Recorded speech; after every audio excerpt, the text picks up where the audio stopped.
ചൊവ്വാഴ്ച പുലർച്ചെ അപ്രതീക്ഷിത ദുരന്തവാർത്തയോടെയാണ് കേരളം ഞെട്ടിയുണർന്നത്. വയനാട്ടിലെ മുണ്ടക്കയിലും ചുരൽമലയിലുമുണ്ടായ ഉരുൾപൊട്ടലിൽ ജീവനെടുത്തവരുടെ എണ്ണം ഇനിയും തിട്ടപ്പെടുത്താനായിട്ടില്ല. കേരളം കണ്ട മഹാദുരന്തങ്ങളിലൊന്ന്. ഒരു ഗ്രാമമാകെ ഇല്ലാതായ കാഴ്ച. പ്രിയപ്പെട്ടവർ മണ്ണിൽ പുതഞ്ഞ് കിടക്കുമ്പോൾ വിറങ്ങിലിച്ചുപോയി നാടൊന്നാകെ. അത്യന്തം ദുഷ്കരമായ പ്രദേശത്ത് സ്വന്തം ജീവൻ പണയം വെച്ച് ആദ്യം രക്ഷാകരങ്ങളായത് നാട്ടുകാർ തന്നെയാണ്. സാധിക്കാവുന്നവരെയെല്ലാം രക്ഷിച്ചു. തെരച്ചിലിന് സ്വയം സന്നദ്ധരായി ഇറങ്ങി. സർക്കാർ സംവിധാനങ്ങളും ജനപ്രതിനിധികളുമെല്ലാം നിമിഷ നേരങ്ങൾക്കുള്ളിൽ സജ്ജരായി.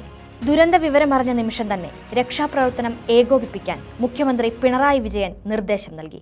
പിഴവുകളില്ലാത്ത ദുരിതാശ്വാസ പ്രവർത്തനം ഏകോപിപ്പിക്കാൻ മുഖ്യമന്ത്രിയുടെ നിർദ്ദേശപ്രകാരം 5 മന്ത്രിമാർ തന്നെ നേരിട്ടെത്തി.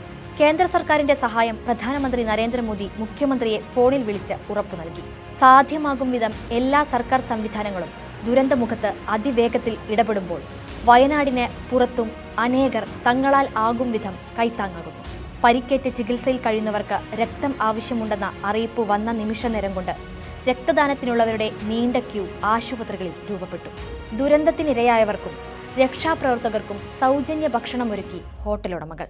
ദുരിത മേഖലയിൽ ഭക്ഷണവും വസ്ത്രവും അവശ്യ വസ്തുക്കളും എത്തിക്കാൻ സ്ക്വാഡുകൾ ഇറങ്ങി. സ്വരുക്കൂട്ടി വെച്ച കുഞ്ഞു സമ്പാദ്യങ്ങളും ഒരു ദിവസത്തെ വരുമാനവുമൊക്കെ ദുരിതാശ്വാസ നിധിയിലേക്ക് നൽകുന്നു സുമനസുകൾ. മനുഷ്യൻ അങ്ങനെയാണ്. വീണുകിടക്കുന്ന അപരിചിതരെല്ലാം അവൻ്റെ ആരെല്ലാമോ ആണ്. ഹൃദയം കൊണ്ട് ചേർത്തു പിടിക്കും.